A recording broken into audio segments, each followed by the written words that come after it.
Check এবং পুরো চেয়ারম্যানের সই জাল করে বিপুল টাকা লোপাট, এমনই চাঞ্চল্যকর অভিযোগ বর্ধমানে। পুরসভার অ্যাকাউন্ট থেকে 2 দফায় 1,43,00,000 টাকা হাওয়া। বর্ধমান থানায় অভিযোগ দায়ের পুরসভার।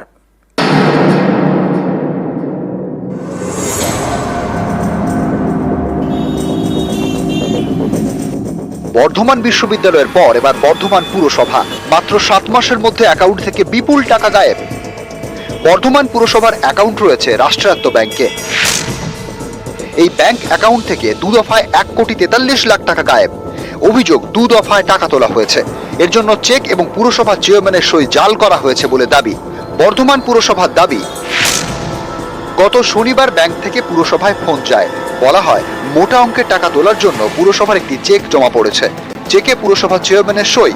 একথা শুনেই সন্দেহ হয় পুরসভা কর্তৃপক্ষের, কারণ নিয়ম অনুযায়ী চেকে পুরসভার ফিনান্স অফিসার এবং এক্সিকিউটিভ অফিসারের সই থাকার কথা, চেয়ারম্যানের নয়।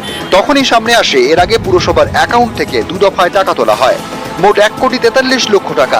সেই চেক জমা পড়ে রাষ্ট্রায়ত্ত ব্যাংকের মুম্বাই শাখায়। তাতে পুরসভার ফিনান্স অফিসার এবং এক্সিকিউটিভ অফিসারের সই ছিল। পুরসভার দাবি, মুম্বাইয়ের শাখায় যে 2টি চেক জমা পড়েছে সেগুলি জাল, আসল চেক তাদের কাছে। এ নিয়ে বর্ধমান থানায় অভিযোগ দায়ের করে পুরসভা। সম্ভবত হ্যাকারসরা টাকাটা ওখান থেকে ড্র করে নিয়েছিল, তখন ধরা পড়েনি।